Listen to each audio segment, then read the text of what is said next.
We are so saddened by the tragic events in Boulder this week, and we're also frustrated because the majority of Americans are in favor of stricter gun laws. But stricter gun laws will never pass because of a thing called the filibuster.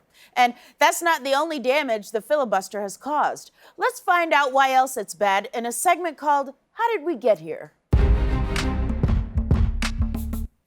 A filibuster is an action that a senator can take to keep the Senate from voting on a bill.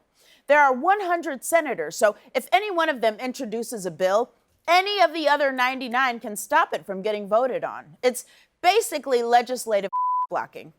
I'm sorry, is that sexist? Blocking? Can we say blocking on TV? We just did.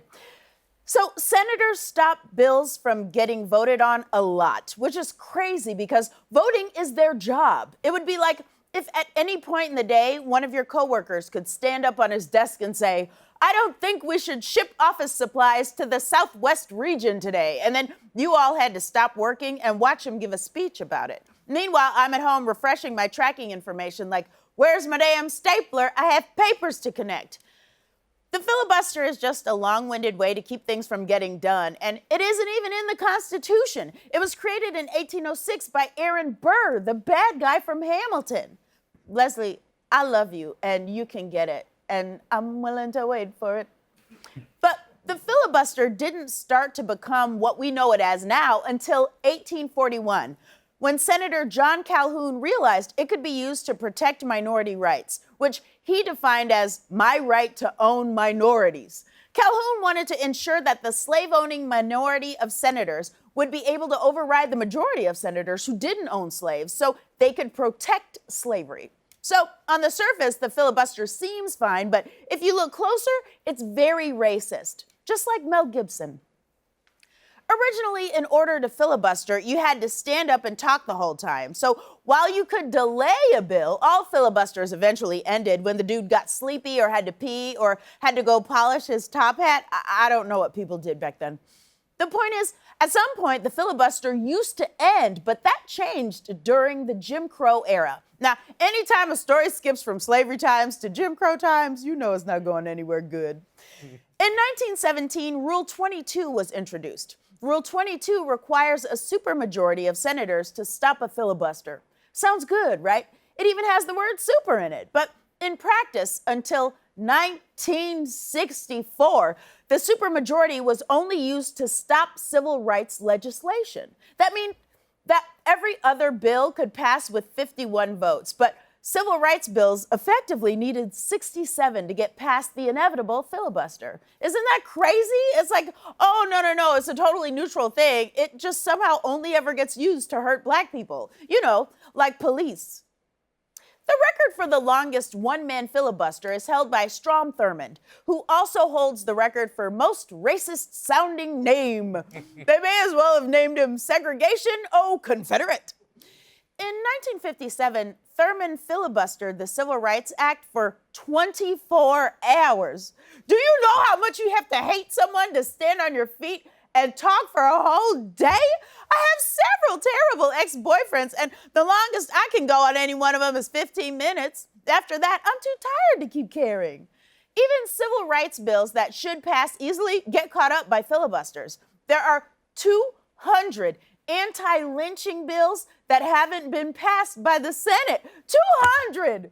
We can get millions of Americans to make their own sourdough bread, but we can't get 60 to vote against lynching. Ugh, even crazier, these days, senators don't even have to show up to work to filibuster.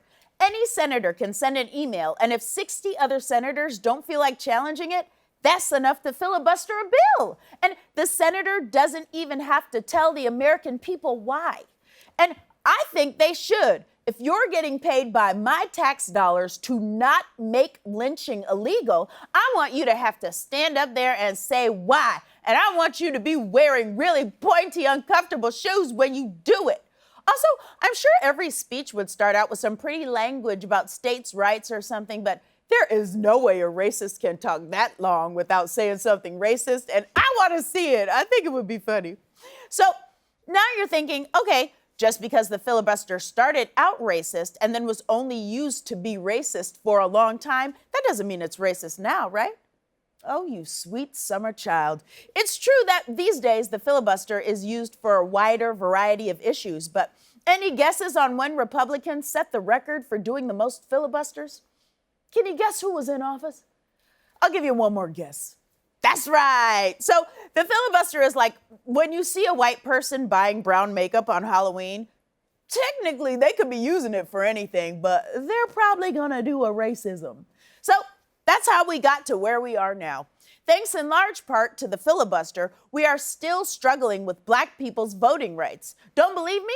Ask Representative Park Cannon, the Georgia lawmaker who got arrested just for knocking on the door of someone who was trying to pass a voter suppression law.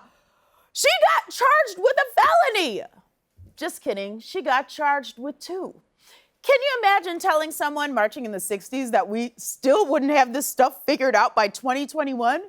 They'd be so disappointed. Then they'd be like, but you guys have flying cars, right? And you'd have to be like, oh, no, but we have automatic sinks, but they don't recognize Black people. Sorry, the future is bad. The filibuster is keeping Black Americans from having full voting rights, and it's keeping all Americans from being safe from gun violence. And frankly, the word itself sounds very stupid. Democrats should get rid of it, or at least make senators see how long they can talk without letting the N-word slip out. This has been How Did We Get Here?